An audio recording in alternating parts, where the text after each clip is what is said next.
Honestly. Right, go on, Michael, go on, let's go. Okay, let's do it. Okay, number one, why did you choose to go to Ukraine? Um, yeah, because basically I lived there for 3 years, so I mean it was no brainer for me. At the time, obviously when the war kicked off, there was a lot of expats and a lot of Westerners all leaving Ukraine. It was really uncertain times for everybody. So, but for me, it was a bit different. You know, I felt like I had to be there. You know, because obviously I flew home 4 days before for like a 4 day break back in the UK, and I was due to fly back to Ukraine the day after the invasion started. So, in my mind, it was always a case of trying to get back and seeing what we could do. I wasn't really sure what I could do, but I just knew there was obviously there was things, our vehicles there and everything, and you know. It was just my priority, it's just to get out there, and it's always been the same ever since. Obviously, my long-term goal is always to be and live in Ukraine. I prefer living in Ukraine than to England, so yeah, technically it's my home. So, and what monthly budget does a volunteer need? Again, so I get this question quite a lot. With it all depends on what you want to do. I mean, if you're operating a vehicle, your budget is going to be a lot higher. If you're driving, depending on how much mileage you're covering every day, your budget is going to be higher. So, I mean, if you're operating a vehicle every single day, doing the mileage that I do, which I don't think many people actually cover as much mileage as I do, but you're probably going to need around $800 to $1,000 a month if operating a vehicle. If you're not operating a vehicle daily, you're working local, you know, you got your rent and things like that. I mean, you can pick up an apartment for $150 a month. You know, one thing I need to stress to you though is that the more west you work, the more west in Ukraine you work, the more expensive it is at the minute. So if you work in eastern Ukraine, you tend to find they are quite cheap. South quite cheap. So you can get an apartment for $150 a month. Your food, it's no more than $10 a day. I mean, and that's eating all right as well. So, so yeah, and it depends if you're working independently as well or with an organisation. Some organisations obviously provide you accommodation and meals. So yeah, but me as an independent, my budget is quite high just due to the work that I do and the mileage that I cover. But yeah, anybody who's not driving, or just day to day, can live off between $400 and $600 a month. And what is the best way to plan to be an independent volunteer in Ukraine? Okay, so good question. So best thing to do is have a plan. I mean, I know there's something that Brandon shared the other day about drop everything, sell whatever, head to Ukraine and go. I mean, yeah, I get it, but I don't agree with that. Not today, not in today's Ukraine. Maybe a year ago that would have worked, but today's Ukraine, there's a bit more structure. It's not a case of you can just drop everything and walk in the country. I mean, when you go to the border crossing now, especially if you've never had a Ukrainian stamp before, they want to know where you're going. You've got to have a point of contact or somebody in there.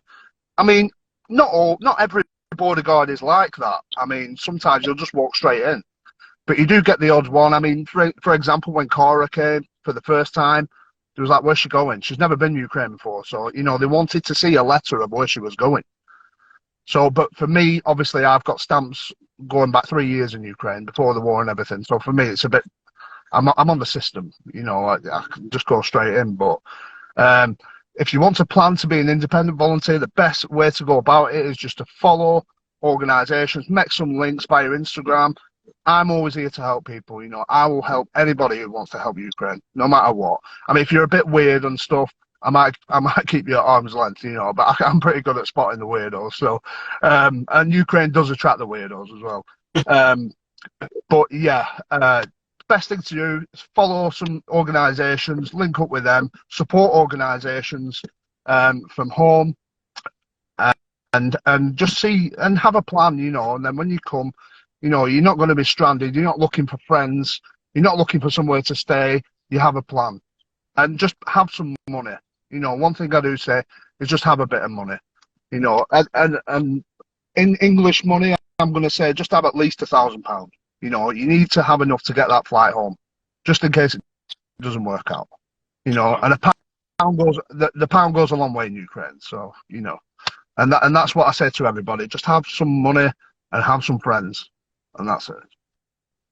Well, this is one that you'll be able to do very well. Do I need military history or a military background? If you're going to join the military, then ideally, yeah, you know, I will say that. I mean, to be honest, the NATO training, it does help, but this isn't the Afghanistan war or the Iraq war. This is a completely different ballgame. This war is brutal. It's like going back to World War One times, you know, as everybody says in the news, you know, this is trench warfare. This is, you're dealing with the Russian army, you've got an air force, artillery, you've got all the kit. Don't listen to the news where they say that the army's incompetent and stuff. They have some good soldiers, you know, and there's no denying that. But no, as a volunteer, no, you don't need experience. But if you're volunteering for the military, it helps. You know, it's always good to get some sort of training or something. But the International Legion generally don't take people who don't have military experience. There might be a few other battalions out there that will take you.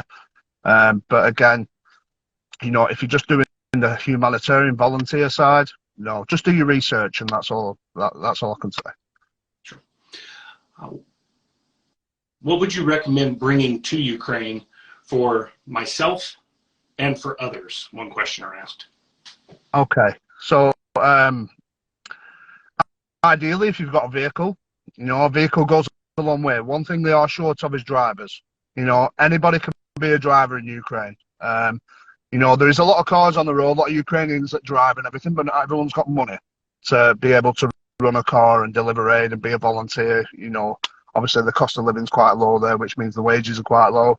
But yeah, if you could bring a vehicle, any sort of kit, you know, military kit, whatever you've got lying around the house. You know, some people have things in garages that you won't believe, like binoculars and things, you know, but all that goes a long way over there because things are expensive to buy like that. So, I mean, if you want to bring anything, I'm going to say, if you can bring a vehicle, that'd be great.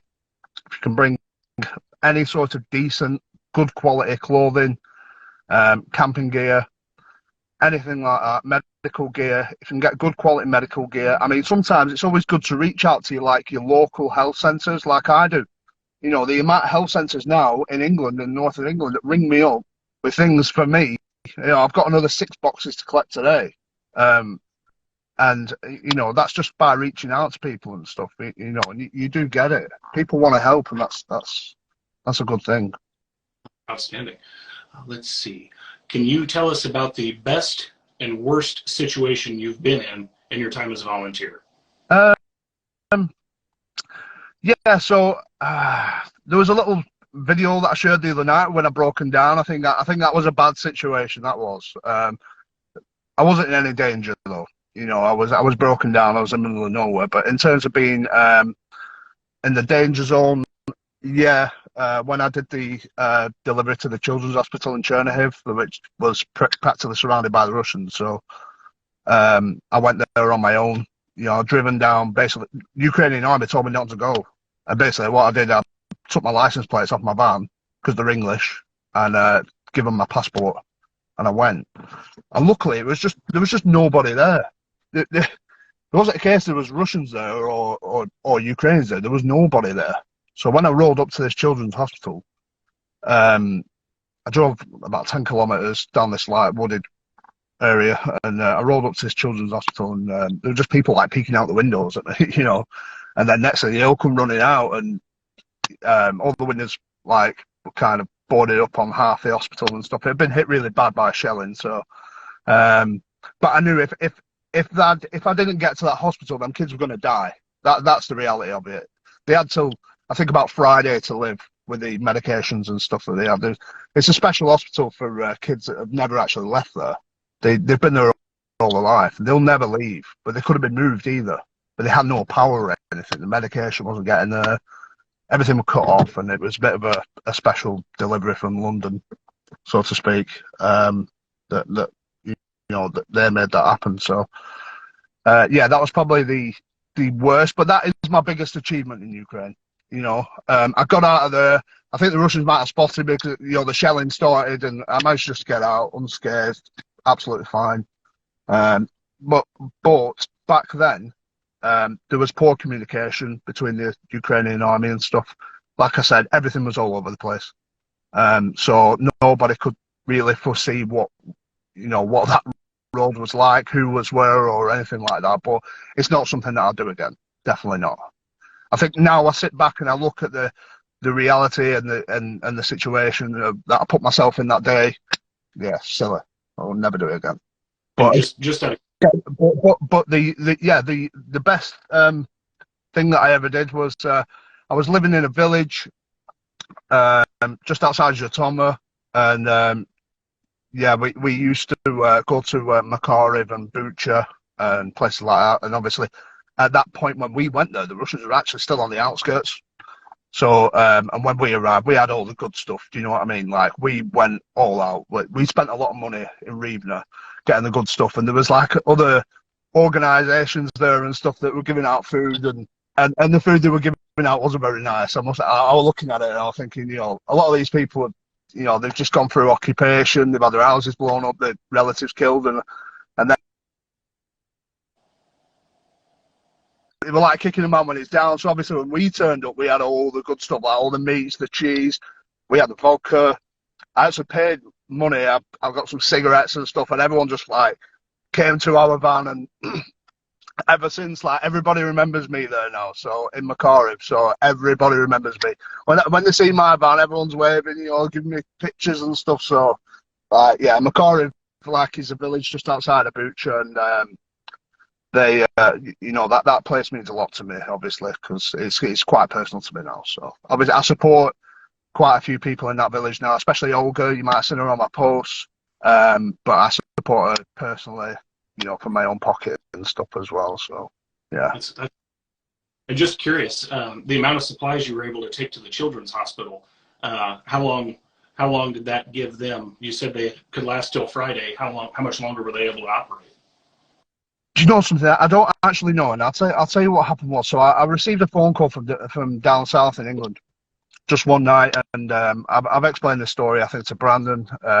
It might be on Brandon's video, but I received a phone call just basically asking if I could do this job. I didn't know these people. Quite a big charity in England, and they explained that there's some kids there strapped up to machines and stuff. They can't move. And basically, I think they only had till Friday to live. So they said, "Can you get there by Friday?" This was a Sunday night, and I got there by Wednesday. I just drove and drove and drove. I drove all the way to London, picked up the stuff, batteries. It was special batteries for these machines, special medication. It was a van full of stuff, and yeah, I just got to the hospital. I didn't really, take any time there. There was no time to do anything like that. It was a case of getting a quick picture with a doctor. It's actually on my Instagram page. Quick picture with a doctor and stuff, and that was it. Get out of there. There was no time for messing around. I didn't even go in the hospital, to tell you the truth. I just had to leave it all outside. 8 guys or something come out, and they took it all in. But I do believe it. I don't think them kids would be alive today if that never happened. That's fantastic. That's amazing. Let's see. Can you tell us about the food? What do you eat in Ukraine? What's on the list? Yeah, the food's actually really good. I mean, well, it all depends. I mean, there's these roadside cafes that you get, and I mean, you can either get a good one or a bad one. It's a case of like a canteen, lots of selections of different food and salads and stuff on offer. And what they do, they put it on the plate, they weigh the plate. You just pick what you want. Sometimes it goes in the microwave to warm it up. Sometimes it doesn't. I would say it's most of the time it probably goes in the microwave. They like truck stops. But in Ukraine, you've got lots of nice restaurants. I mean, international foods. I mean, some of the food there is actually some of the best food you'll ever have in your life. And it's, you can get a 2-course meal for, $12, $15. And that's a really good meal as well. I mean, there's a place in Kiev that does it's a little French place just off Maidan, which is Independence Square. It's like a little French restaurant, and they do like a little steak, and it's a fillet steak with a foie gras on it, which I don't really like, but you know it is posh. And they do that for I think it works out about £8 or £9, and it is probably one of the best steaks you'll ever have in your life. I can also say I think the best steak I ever had was in Morocco, and second is that place in Kiev. But yeah, burgers, pizzas, pelmeni, which is like a dumpling, vereniki, which is another dumpling. Shashlik, which is like skewered meat, barbecue meat, all that on offer in Ukraine, and it's all really good. The food's good quality. You can't argue with that. It's better than what we get in England anyway. Well, we're getting a shout out for Ukrainian KFC in the comments. Everybody's talking about. Right, yeah, I was just looking then. Oh, got Ben's my mate there. Feed the Dogs of Ukraine. Ben does work with animals in Ukraine. He's does some good work with the animals. Gotcha. Okay. Let's see. What are your thoughts on Russia? I don't hate Russia. I mean, I'm quite honest when it comes to my opinion of them. I mean, I don't really know what it's like to live under a dictatorship, but I do have friends who are from Russia. I used to study Russian as a language. You know, my Russian teacher's probably going to watch this video somewhere. She's here in Manchester. Not everybody supports the war, and people need to understand that.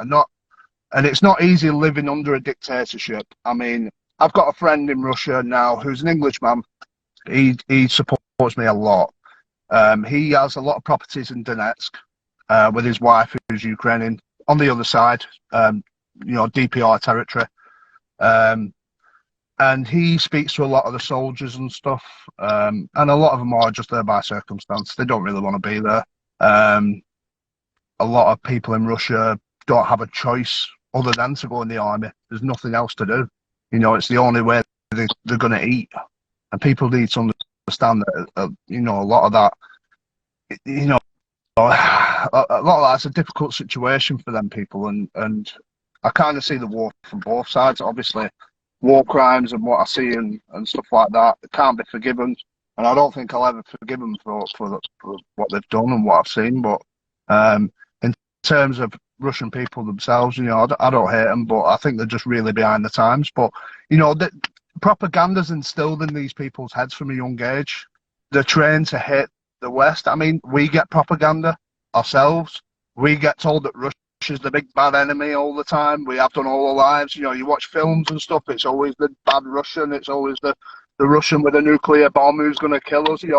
Propaganda works both ways, but I mean, their propaganda is ridiculous. So I mean, any educated person who can't see through a lot of that propaganda, it just makes you wonder, doesn't it? A lot about them and stuff. But at the minute, I do think we're living in dangerous times. They are the enemy. Let's not forget that. It's all right to have a little bit of sympathy for some of them, but we can't forget that they are the enemy, and that's it. And at the minute, we do what we do, and I fully support and always will support Ukraine. And today, Ukraine's my home, and I can't support anything to do with Russia at the minute. So yeah. We are about halfway through. I want to let everybody know what we're doing. We're doing a live Q&A with Harley Whitehead. I'm coming out of Middle America, and Harley is from the UK. So we will continue on. What documents are needed to bring a vehicle to Ukraine? This is a big question.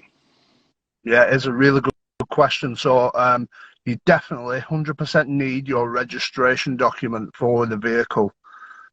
If you're in England, that's your V5, your logbook. If it's not in your name, you can have a letter. A lot of it, I'm just saying, a lot of it depends on who's working. Some Ukrainian border guards will just wave you through, but some can make life difficult for you. But yeah, always good to have a letter, if it's not in your name, of whoever's name it's in, just saying that you've got permission to drive that vehicle. Yeah, a signed letter or an email or anything. And with some contact details on it. It's not always the case that you get asked for it, but every now and again you might get asked for it. But yeah, in terms of the registration, that is an absolute must. Yeah, they will not allow the vehicle to pass. And if you do bring a vehicle in and you're taking the vehicle back out, you need to also sometimes let them know that you're bringing the vehicle back, because there was an incident with me once where I took my vehicle in and they thought it was staying. So obviously, a few weeks later, when I've come to leave Ukraine, they've been like, "Where are you going with this vehicle? It's staying in Ukraine." I was like, "No, it's not. That's my vehicle. I need to do what I need to do." And yeah, it caused a bit of an issue. So every now and again, I make sure that they know that I'm bringing that vehicle back out. Perfect. Okay. Let's see, and can you tell us about the best place to live in Ukraine? Uh, yeah. So my favorite city is Kharkiv, 100%. I mean, my first ever city in Ukraine was Kharkiv. I'm a Kharkiv boy. If I was born in Ukraine, it'd be Kharkiv. Okay, like that is my favorite place. I don't really like Lviv. If you're out at the weekend and you're getting drunk all weekend, Lviv is really good. But if you're a driver in Lviv, it's not good. It's awful, actually. But the best place to live in Ukraine, from what I know from experience, is probably Ivano-Frankivsk or Zakarpattia region, which is in the west. It's probably the most beautiful place I've ever been in my life. Yeah, in terms of scenery, it's just like going back in time. Everything's still like tradition. No, it's not been touched by the modern world. There's a place called Yaremche. Have a look at it online on Instagram. It's different gravy completely. But if I were to live anywhere in Ukraine, it'd be there. But yeah, Odessa is nice. Odessa is my second favorite place. So I used to spend all my summers in Odessa and Arcadia, which is like the Ibiza of Ukraine. So that's where all the clubs and the party is in the summer. Yeah. So. Awesome. Yeah. Let's see. Can you tell us about the biggest danger for volunteers in Ukraine? Biggest danger. I'd say not doing your research on where you're working. I think at the minute, you get your volunteers working in obviously around Bakhmut, as if you are. Obviously, their danger is coming under direct contact. Kherson is a very dangerous place for volunteers. Kherson, the region, in the south, which was obviously liberated. Kherson's so dangerous. It just does. You really need to be switched on if you're working in that area. There was a volunteer who was actually stabbed not long ago, just for speaking English in the street. And you need to understand that a lot of these people, when Russia had occupied that region, there was a lot of pro-Russian supporters there who are still there today. Now Ukraine has retaken it. So it's all about just being aware of your surroundings. It's about studying where you're working. And if something doesn't seem right, then it's not right. Trust your instincts. And I say that to everybody. My biggest danger for me, personally, is not direct fire. My biggest danger is mines. It's always been mines, because I work a lot in liberated territory. I work in Kharkiv, Donbass, and I work in Kherson. And also other Ukrainians who don't like me, because you do go to Kherson, and I won't lie, you're not always welcome. Some people, yeah, they don't want you there. Like, why are you here? They look at you funny. I was in Kherson the other week, and I was in a queue for a cash machine. I don't know if I told you on one of the previous interviews, but I just felt so uncomfortable, mate. People were staring at me. I've got a guy in the car who's videoing me. I'm saying to Cara, like, is that guy videoing us? She's like, yeah. And I'm saying to him, what are you videoing? And he didn't care. He's videoing me. He just didn't stop. And I'm thinking, right, there was another place, Visokopilya, which is in a small town in Kherson region, which is liberated territory. Again, people videoing us, people taking pictures of us. We stood there, me and Sunflower Project, who's the American guys we work with, Kev, and I said to them guys, like, we need to move. This is bad. Visokopilya is not really dangerous in terms of direct contact and stuff, because it is quite far away from Russian lines. But when you're working in Kherson region, you're working down near Berislav and stuff, you are in artillery range, and you need to remember that some of these civilians are texting coordinates, could be doing anything. They could be telling the Russians exactly where you are, and then before you know it, you come under fire. So yeah, that's the biggest danger for a volunteer. But as a whole, just do your research and trust your instincts. Sure, absolutely. And that goes a lot to what you were talking about the old Soviet mentality, and remembering that Ukraine has been an independent country for only 30 years. Before that, it was under Soviet domination. So that's insightful. Are things as bad as the news state, and is the press coverage accurate of what's going on in country? Yeah, so yeah, it is as bad. I think it's as bad now as it's ever been. And I've said that for quite some time now. I think Ukraine's under a lot of pressure to hold territories, you know, fighting off numerous offensives every day, you know, all directions it's happening, you know, and they're holding, and they are holding, they're doing really well. You know, I don't think if that was the British army, I really don't think we could have held, you know. I feel like Ukrainians have that passion to defend patriotism, you know, which we don't really have here in England anymore. You know, and the will to fight and defend, and in terms of the media, I think the US media kind of make it sound like Ukraine are winning a bit more than they are, but they're not winning at the minute, and that's the reality of it. I think the British media is quite accurate, because British media do get a lot of stories from people like myself and people who actually work on the ground, and they are there as well in the thick of it, you know. So I seen a BBC short video last night, and the guy was actually in the trenches, you know. I wasn't expecting that. He was actually in Batmo in the trenches, and I thought, right, fair enough, you know, and he was coming under fire as well.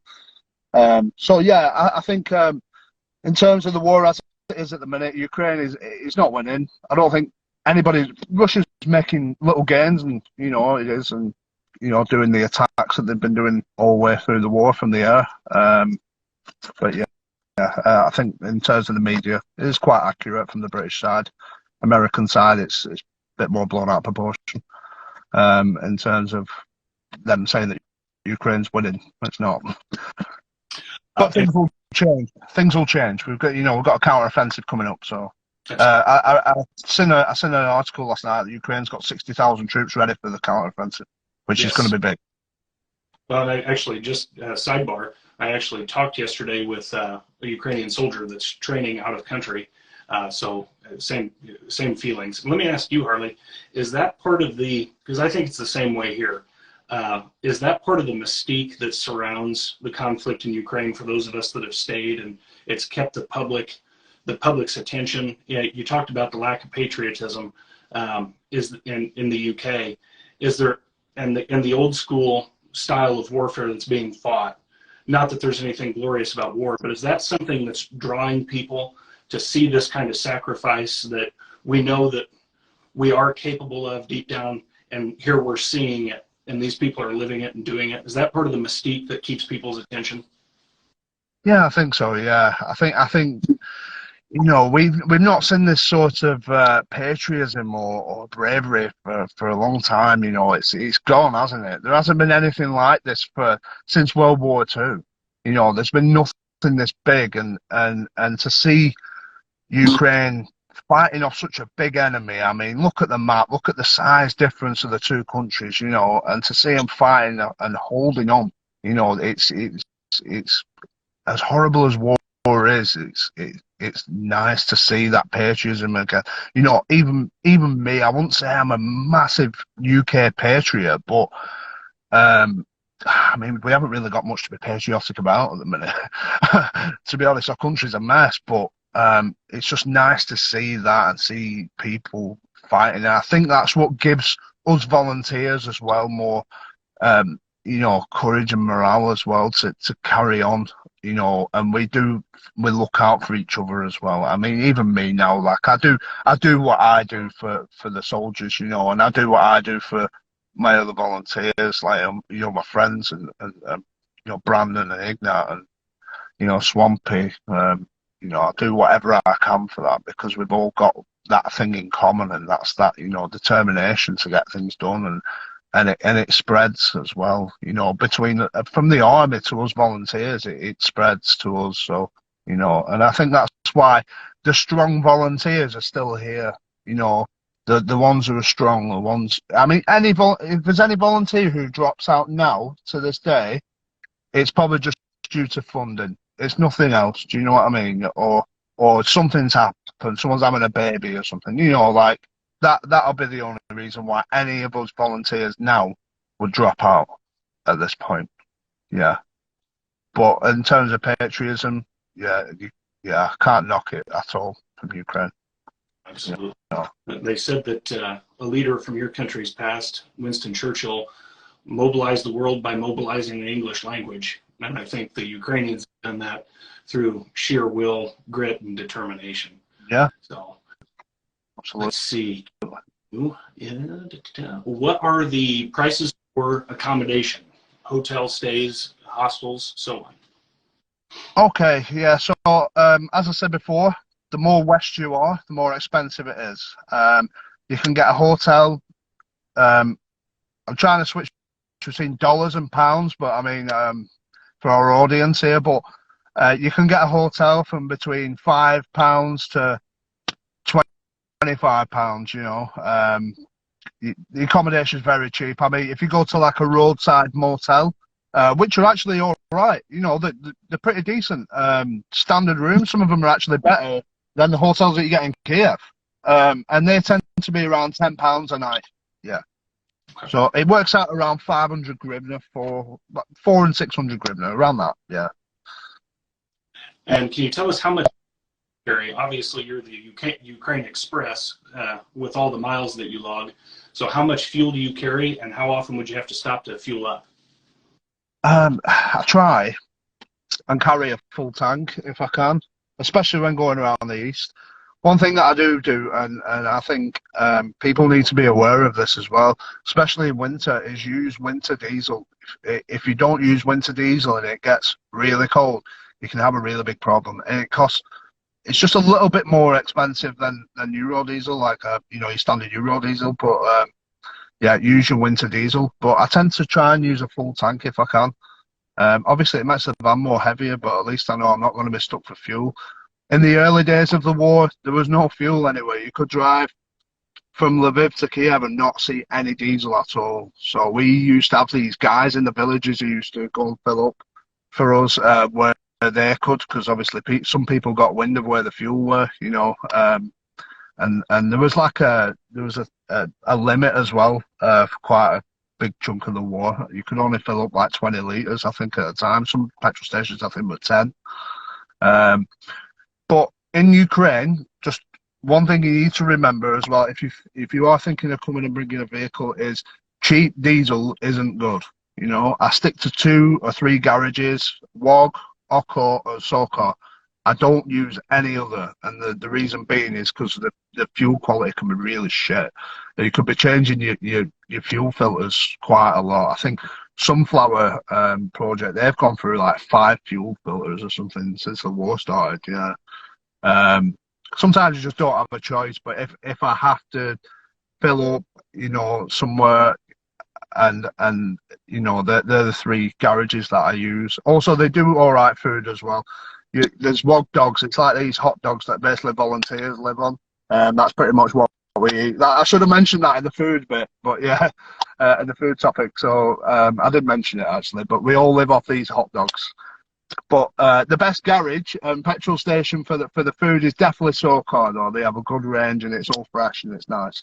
It's I think it's like Azerbaijani owned or something like that. Shell, yeah, Shell's a good one, but Shell, a lot of people don't use Shell because I think they was using Russian fuel or something. So if you notice, like, yeah, they was using fuel from Russia and they won't stop buying the oil from Russia or something like that. So a lot of them we don't use the Shell garages. I don't know if that's changed, but that was a big thing at the start of the war, not to use Shell. I remember a lot of uproar over here when they refused. And talking about Azerbaijani owned, we know that when the initial days of the war, they moved heaven and earth to move a lot of diesel, a lot of fuel into Ukraine. So that's interesting. let's see, we're coming up. We've got a couple more here. How did you feel when the war started, and what's different now from your perspective? Yeah, when the war started, I was heartbroken completely. I was completely heartbroken. I mean, um, I had to. I basically, obviously, when I got into Ukraine, I seen thousands and thousands of people going that way out of the country, and I was going in, and just seeing, the devastation of people's lives at that point. I mean, I didn't actually see any death or anything like that until I got to Makariv. We were some of the first people in Makariv and Bucha region and stuff, so it was a really sad time. But what's changed now is that people are starting to come back. People are coming home. Things are happening. Things are rebuilding. Bucha doesn't even look like a bombed out Bucha anymore. It's quite, they've done quite a lot of work there. Borodianka as well. These are Borodianka and Makariv are these places that don't get mentioned, but they actually had it worse than Bucha. So yeah, in terms of what's changed now is the fact that people, are getting spurred on by the resilience and stuff of the army and getting more trust in the army. There's more structure there now back in Ukraine, and people are returning home and rebuilding. And it's just up to us just to keep going and doing what we can as volunteers as well to, keep working hard and making Ukraine safe again. And a lot of the dead wood's gone as well. I mean, like Ukraine, I think I should mention this. Like when the war first started, I mean, there was weirdos everywhere. There was people like, mate, honestly, they were just everywhere, and they were coming from all over the world and landed in Ukraine and all these fantasy stories of what they were going to do and stuff like that. And yeah, I'm glad they've gone anyway. Because there was a couple that we had to take out the country. There was one guy in particular, he was making radio noises to me down the phone. And he was like, yeah, I'm pretty shy, mate. And I was like, what? And it was just so strange. He was such a strange guy, but eventually we got him out of the country. Because there was a lot of people who was coming to Ukraine who thought they could help and fight and everything. And I think when they actually seen how bad it was and stuff like that, they got themselves off back home, Some people came for the glory photos, and I did this and that, and then left. But I'm glad that a lot of them have gone now. Now it's just the real people who are there. During our revolution, I've heard reference to that many times about people that came over that were not suited for it at all. And during our revolution, I wrote about them, called them the Sunshine Patriots. Boy, when it got cold, boy, they went home. Yeah.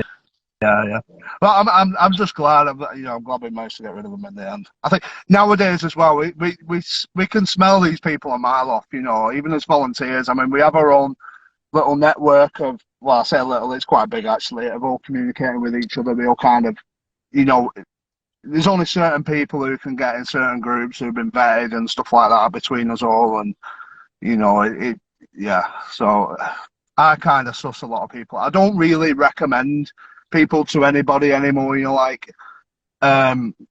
had a bit of trouble with one or two people who had drink and drug problems and stuff.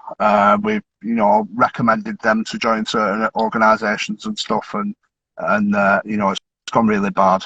So we can kind of smell them people off a mile now. So yeah, but we've stopped doing that as well. We've stopped recommending people to certain organisations. I mean, but if anybody wants to reach out to me for advice and things like that, anybody's welcome. I will always help anybody out, but just don't be weird.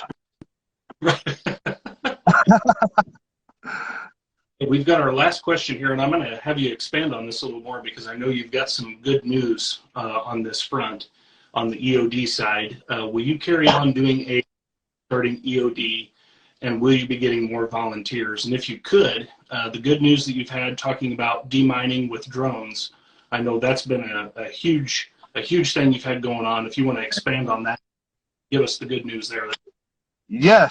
So basically, for anybody who doesn't know, that I'm going to be moving into EOD side of work, so I'm going to be clearing the mines and explosives in Ukraine as of June, so ready for the summer. I go to Kosovo to do some training very soon, and I'll be linking up with the volunteer EOD out in Ukraine, who's just started. So in terms of us ourselves, we're still going to be doing our radio. We've got radios. I'm still doing my radios now. So if you're looking there, got some radios that I picked up today. That's communications for the battlefield. That will carry on. We will be looking for other volunteers, but we just need to make sure that we get the right people in. You know, we don't want people who are drunks. We don't want people who've got issues. You know, and we will stay the same. So in terms of EOD, yesterday I had a meeting with two guys, very, very intelligent guys, who've been doing some very good work in Cambodia for 7 years. Now, these guys develop drones and software for detecting mines, mapping out terrain, and basic mine clearance, you know, using technology. And I think, you know, this is going to be massive for Ukraine. You know, these, like I said, these guys are well known in that field. They've agreed to build me a prototype for me to use. They're going to join me in Ukraine. They're going to train whoever needs training on these prototypes, and they're doing that for free. They had a £1 million grant to get this drone thing up and running, which they have done. And this has been so successful in Cambodia with the Cambodian army for years, and that's in difficult terrain as well, because these drones have been operating in the jungle successfully in difficult terrain. So if you can imagine Ukraine's terrain, which is agricultural, are all flat, sunflower fields going for miles and miles and miles. These drones are going to work wonders over there. And these drones have the software to detect the mines using sensors, and just, you know, and there's going to be some sort of radar that's going to be fitted to these, so they'll be able to scan the ground underneath and check for disturbed, you know, parts of the land. So yeah, that was, yesterday was the first step, and I've been pushing for this meeting for a long time through a mutual friend who supports us, and you know, we're finally getting it done, and they're excited to be coming out and helping me. So yeah, so for them to do that for me for nothing is really good, and I'm hoping to push this technology in and around Ukraine, because it's going to allow us to clear large areas faster. Also, it's going to be safer for the operators, you know, because at the minute everything's quite manual, and you know, you've got to fight through your tripwires and everything, which will have to be sorted anyway. But at least we'll be able to pinpoint where we think EOD or, well, UXO even are and buried. And yeah, so I'm really excited, and I'm really glad to get them guys on board, because like I said, you know, we're talking intelligent people, professors and everything. These guys are really up there. Oh, and they love what I'm doing and stuff. So yeah, I'm really happy about that. Fascinating. No, I saw your post yesterday and the good news. I thought this is perfectly timed that we're doing this today. I just, and maybe you've heard the same, I just watched Swampy the other day in a YouTube video, and he estimated, someone who's been doing this a long time, 100 years possibly to clear Ukraine of mines and unexploded ordnance.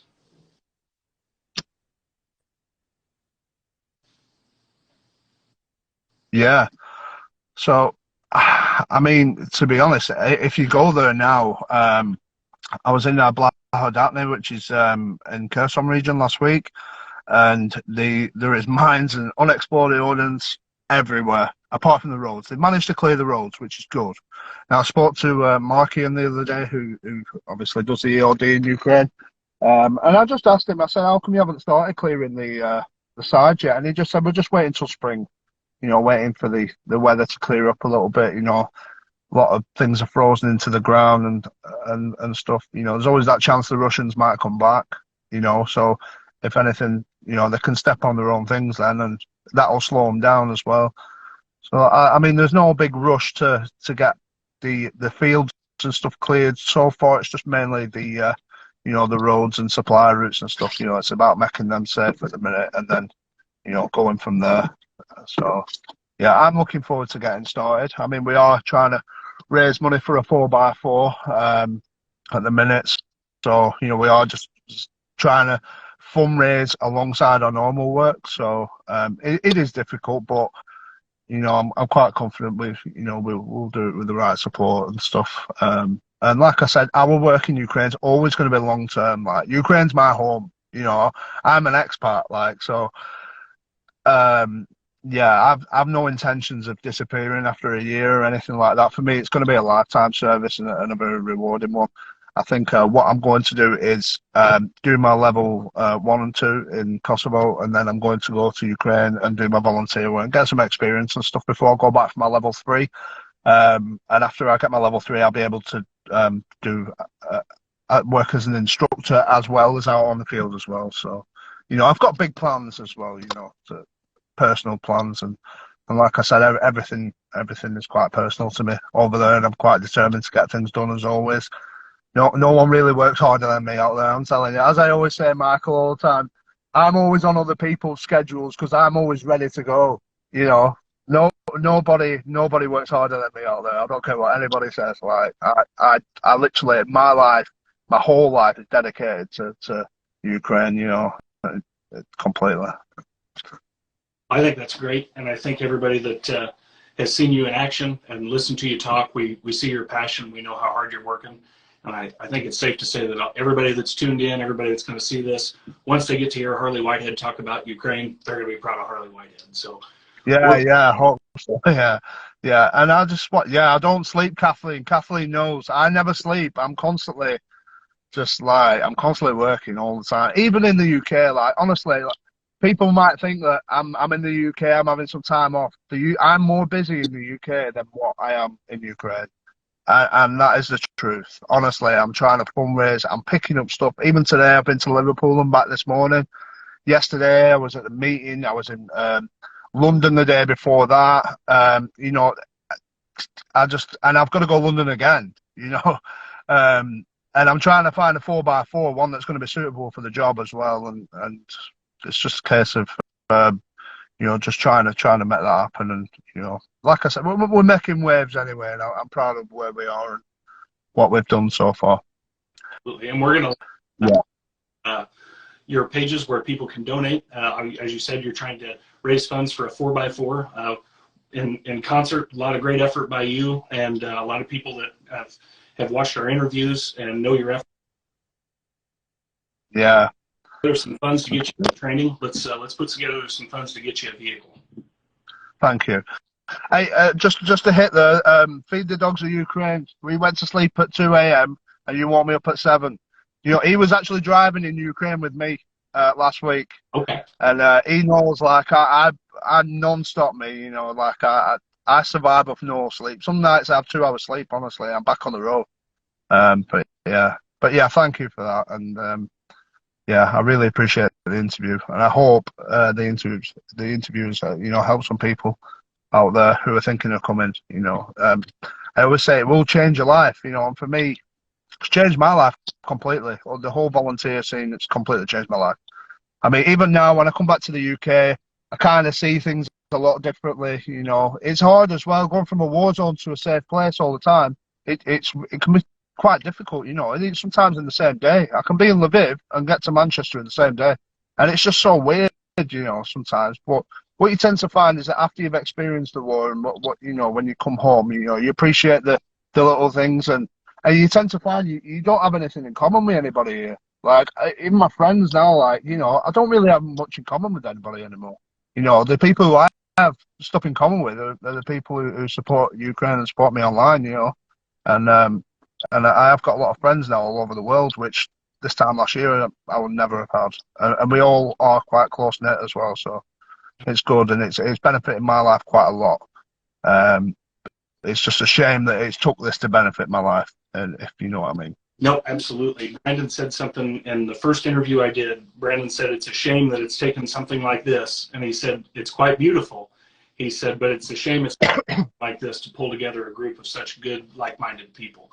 So that's a truism. Yeah, completely. Even me, I don't really do anything anymore. You've got to be careful as well with what you do online as well, because if you post the wrong thing, everything good you've done has gone to shit. Everyone remembers the bad thing you've done, but they don't remember the good things that you do. Don't I don't really drink. I don't really do anything anymore because I'm in a position of responsibility and stuff. So and like I said, I'm proud of where I am now and what we've done, and I won't put myself in a position to spoil that. So Absolutely. yeah. And if there's one word I could leave everybody with, our friend Kate that's been in the comments, she uses it all the time. Responsibility. That's the key, and that's what's moving this. Cool. Yeah, of course, yeah. It's life or death, isn't it? And what we do, we say, what we do, I know saves lives. I like to think that what we do is really important, and we will carry on as long as we can. As long as we've got the funds and stuff to do so, we will do. Because I'm full time. I'm completely full time as a volunteer. So yeah. But yeah, we appreciate every single penny and support we get off people. Appreciate, obviously, yourself, Michael, for doing this interview with us. I won't have anybody else doing my interviews anymore anyway. But yeah, I really appreciate it. No, yeah. I appreciate it. And I just want everyone out there to share our interview, share Michael's work, my work, Brandon's. Keep supporting the volunteers. Nobody works harder than the volunteers, and it's the most respected job in the world. Is a volunteer. So absolutely. Well, my friend, as always, it's an honor, and we will. Thank you. We'll do this again, and we'll keep putting your work out there. And like I said, we're proud of you. Thank you. I'm going to go and sort these radios out. No, I'll see you later. Thank you. Thanks for everybody for watching as well. Any questions, just always message me. I'll always do my best. Yep, absolutely. Thank you. Take care, my friend. You take care. See you later. Bye-bye. Bye.